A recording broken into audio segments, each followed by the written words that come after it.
పుట్టపర్తి బాబా తన భక్తులకిచ్చిన భరోసా కంటే 10 ఏళ్ల ముందే చనిపోయారు. ఇలా ఎలా జరిగిందోనని భక్తులు ఆందోళన చెందుతున్నారు. అందుకే ఆయన చెప్పినట్టు ప్రేమసాయి అవతారం విషయంలో చాలా మందిలో చాలా సందేహాలకు అవకాశం ఇస్తోంది. బాబా ప్రేమసాయిగా అవతరిస్తారా? అయితే ఎక్కడ, ఎప్పుడు, అసలు ఇదంతా నిజమేనా? ఇలా ఎన్నో ఆలోచనలు భక్తుల చుట్టూ కలతిరుగుతున్నాయి. బాబా అవతార విశేషాల నిజాలపై స్పెషల్ స్టోరీ ఈరోజు 30 మినిట్స్.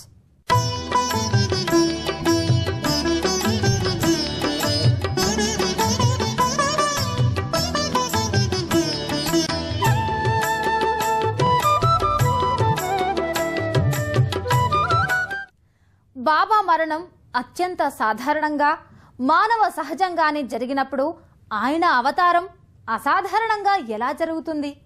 ఇది మేధావులకే కాదు, సామాన్యులకు కూడా అర్థమయ్యే ప్రశ్నే.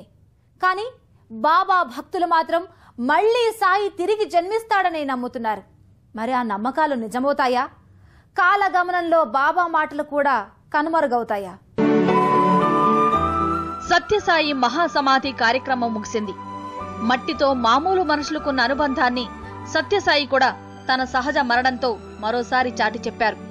కాని ఆయన భక్తులు మాత్రం బాబా మరణించలేదని, ఆయన మరో రూపంలో అవతరిస్తారని కోటి నమ్మకాలతో అప్పుడే ఎదురుచూపులు ప్రారంభించారు. బాబా మళ్లీ అవతరిస్తారా? సత్యసాయి అస్తమయం తర్వాత భక్తులందరి మధ్యలో ఇదే ప్రశ్న కలయిదిరుగుతోంది. సాయిబాబా సాక్షాత్ భగవత్ స్వరూపులని, ఆయన భక్తులకిచ్చిన మాట ప్రకారం ప్రేమసాయిగా అవతరిస్తారని అశేష భక్తజన సందోహం ప్రగాఢంగా విశ్వసిస్తోంది. అయితే బాబా చెప్పిన 2 మాటల్ని గుర్తు తెచ్చుకుంటే కొందరిలో అనుమానాలు కూడా కలుగుతున్నాయి. 1. 96వ ఏట నిర్యాణం. 2. ప్రేమసాయిగా అవతారం. తనను తాను షిరిడీ సాయిబాబా అవతారంగా ప్రకటించుకున్న సాయిబాబా తర్వాతి కాలంలో తాను 96 సంవత్సరాలు జీవిస్తానని, 2022లో ఈ దేహాన్ని వదిలి అనంతరం కర్ణాటకలోని మాండ్య జిల్లాలో ప్రేమసాయిగా అవతరిస్తానని ప్రకటించారు. బాబా లెక్క తప్పిందా? అయితే సాయి 85 సంవత్సరాల వయసులోనే కన్నుమూశారు. ఇదెలా సంభవం అన్న విషయాన్ని భక్తులు జీర్ణించుకోలేకపోతున్నారు. బాబా లెక్క తప్పిందా? అయితే ఆయన రెండో మాట ప్రేమసాయి అవతారం కూడా నమ్మశక్యం కాదా? ఇలాంటి అనుమానాలు ఇప్పుడు ఎన్నో తలెత్తుతున్నాయి. బాబా భగవంతుడా? భగవంతుడి అవతారమా? అసలు బాబా అవతార పురుషుడా లేక సాక్షాత్తు భగవానుడి స్వరూపమా? ఈ విషయంలో భక్తుల విశ్వాసాలు ఒకలా ఉన్నాయి, బాబా ప్రవచనాలు మరోలా ఉన్నాయి. తాను షిరిడీ బాబా వారసుడినని స్వయంగా ప్రకటించుకున్నారు బాబా. తర్వాతి కాలంలో తానే ఒక స్వయం శక్తిగా ఎదిగిపోయాక బాబా తానే సంపూర్ణంగా భగవంతుడి స్వరూపాన్నాన్ని ప్రకటించుకున్నాడు.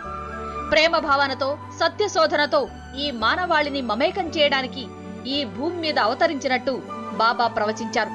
కాని భక్తులు మాత్రం సర్వం బాబాలో చూసుకునే ప్రయత్నాలు చేస్తున్నారు. బాబా మళ్లీ అవతరిస్తారనేదే భక్తుల నమ్మకం. అయితే బాబా చెప్పిన షిరిడీ అవతారాన్ని అటు షిరిడీ సంస్థ వ్యతిరేకిస్తోంది. మరోపక్క బాబా తాను చెప్పిన దానికంటే 10 ఏళ్లు ముందుగానే కన్నుమూశారు. ఇక ప్రేమసాయిగా అవతరించడం ఒక్కటే మిగిలి ఉంది. అప్పుడే బాబా భక్తుల్లో నమ్మకం బలపడుతుంది. లేకుంటే అది సడలిపోయే అవకాశాలే ఎక్కువ. సాయిబాబా రూపంలోనే ప్రేమసాయిగా అవతరించి పేరు మార్చి మళ్లీ మానవ సేవ చేయడానికి ముందుంటారు. ఆయన ఎన్నో కార్యక్రమాలు చేశారు, ఎన్నో గొప్ప గొప్ప పనులు చేశారు. ఆయన అతన్ని మనం మనువలేము. ఇప్పుడు స్వామి ఒకసారి చెప్పాడు, నేను షిరిడీ సాయిబాబా రూపమే, తర్వాత మళ్ళా పత్రి సాయిగా వెలిసి తర్వాత ప్రేమ సాయిగా పుడతారని చెప్పిండు. అప్పుడు తల్లి కూడా వచ్చింది అక్కడికి. వచ్చినప్పుడు స్వామి అక్కడికి దగ్గరికి పోయి చెప్పాడట, అమ్మ నీ కడుపులో నేను మళ్ళీ పుడతా అని, ప్రేమ సాయిగా పుడతా అని చెప్పిండట. అంటే ఇప్పుడు స్వామి ప్రాణం లేదు, ఇక్కడికి పోయిందని, కానీ మనం అందరం స్వామి ఉండడనే ఊహించుకోవాలి. బాబా పునర్జన్మ. మాండ్యా జిల్లాలో పుకార్లు. బాబా చనిపోయే ముందు భక్తులకు ఏ వాగ్దానాలు చేయలేదు. కానీ భక్తులు మాత్రం బాబా మరణాన్ని అంత తేలిగ్గా వదిలేలా లేరు. ఇప్పటికే మాండ్యా జిల్లాలో చాలా చోట్ల బాబా పుట్టాడని వార్తలు వెల్లువెత్తుతున్నాయి. ఇలా జరిగితే అనతి కాలంలోనే ఎవరో ఒక బాలుణ్ణి బాబా అవతారంగా కొంతకాలానికి ప్రకటించే అవకాశాలు చాలా ఉన్నాయి. అంటే మరో శాంభవి అవతరించబోతోందన్నమాట. అంతా బాగానే ఉంది. ఇది బాబా భక్తులకు ఊరట కలిగించే విషయమే. కానీ మానవ హక్కుల సంఘాలు మాత్రం విరుచుకుపడే అవకాశాలు మెండుగా ఉన్నాయి. బాబా మరణం తర్వాత పుట్టెడు దుఃఖంతో ఉన్న భక్తులు బాబా వారసుణ్ణి త్వరగా చూడాలనుకోవడమే ఇప్పుడు వార్తల్లో విషయం. దీన్ని ఎవరు ఎలా స్వప్రయోజనాలకు వాడుకుంటారో చూడాలి. ఇంతకీ షిరిడీకి పుట్టపర్తి పోటీ కాబోతోందా? పుట్టపర్తిని మరో తిరుపతిగా తీర్చిదిద్దే అవకాశాలున్నాయా? ఇప్పటికే సత్యసాయి ట్రస్ట్ అసత్యాల పుట్టగా పేరుగాంచింది. మరి రానున్న కాలంలో ఈ ట్రస్ట్ సాయి పేరు మీద ఎలాంటి నిర్వాకాలు సాగిస్తుంది? ఇలాంటి ప్రశ్నలెన్నో ఇప్పుడు ఉదయిస్తున్నాయి. సత్యసాయి తనను తాను షిరిడి బాబా వారసుడిగా ఎప్పుడో ప్రకటించుకున్నారు. దీన్ని భక్తులు కూడా నమ్మారు. కానీ చిత్రం ఏంటంటే షిరిడి సంస్థాన్ మాత్రం దీన్ని ఎప్పుడో కొట్టిపారేసింది. షిరిడి బాబాకు ఎవరు వారసులు లేరని వారి వాదన. షిరిడి భక్తులు కూడా ఇదే మాటను రిపీట్ చేస్తున్నారు. మరి సాయి మాటల్లో నిజమెంత? బాబా ప్రవచనాలు ఎంతవరకు సత్యం? ఇదంతా కొంచెం కన్ఫ్యూజన్ గానే ఉంది కాదు? అయితే ఓసారి లోతుల్లోకి వెళ్లాల్సిందే.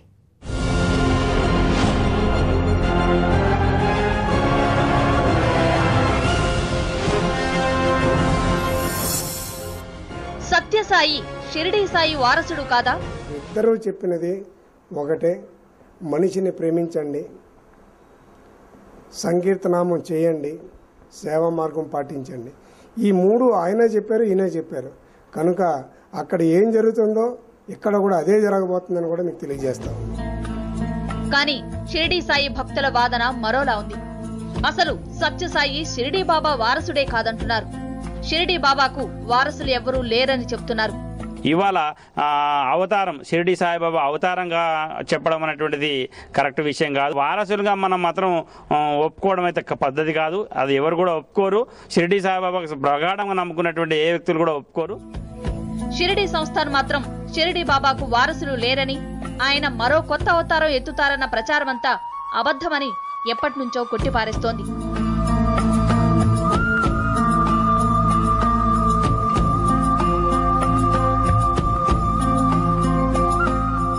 ఇంతకాలం ఈ విషయాన్ని ఎవరూ పెద్దగా పట్టించుకోలేదు. బాబా మరణం తర్వాత ఇప్పుడు ఈ విషయం చర్చకొచ్చింది.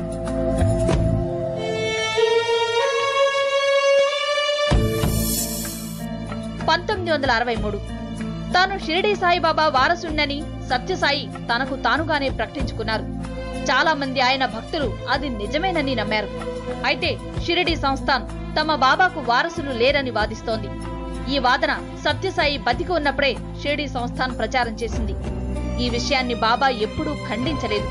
ఈ సంగతి ఎక్కడా ప్రస్తావించలేదు. ఇంతకు సత్యసాయి ఎవరు? షిరిడి బాబా వారసుడు కాకపోతే మరెవరు? ఈ ప్రశ్నలు భక్తుల మదిని తొలిచేస్తున్నాయి. సత్యసాయి తనను తాను షిరిడి బాబా వారసుడిగా ప్రకటించుకున్నారు. కానీ ఆయన జీవితంలో ఎప్పుడూ షిరిడి వెళ్లలేదు. అక్కడ సంస్థాన్ను సందర్శించలేదు. దీన్ని ఎలా జీర్ణించుకోవాలో తెలియక భక్తులు తికమకబడుతున్నారు.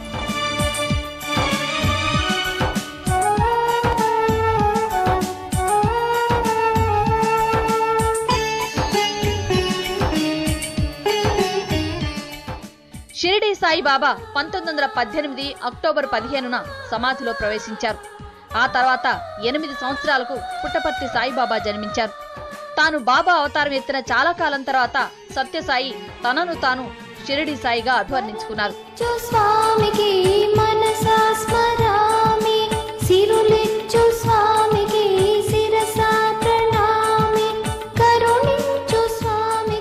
షిరిడి సాయికి పుట్టపర్తి సాయికి మధ్య చాలా తేడాలున్నాయని భక్తులు చెప్తున్నారు.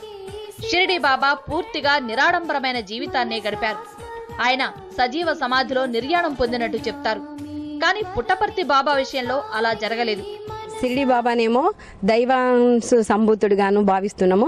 సత్యసాయి బాబానేమో ట్రస్ట్ నుండి అందరికీ సేవలు అందించడము, కొన్ని కార్యక్రమాలలో తను మెడికల్ కాలేజీలే కానీ ఆయుర్వేద వైద్య పరంగానే కానీ అన్ని తను చేయడం వల్ల వారు బాబాగా భగవంతుడిగా నిలవడం జరిగింది. కానీ ప్రస్తుతము ఇప్పుడు బాబా సత్యసాయి బాబా మాత్రము షిరిడి సాయిబాబా వారసుడు అనడానికి మేము షిరిడి బాబా భక్తులము ఎలాంటి పరిస్థితుల్లో సమంజసం కాదని అనడం జరుగుతున్నది.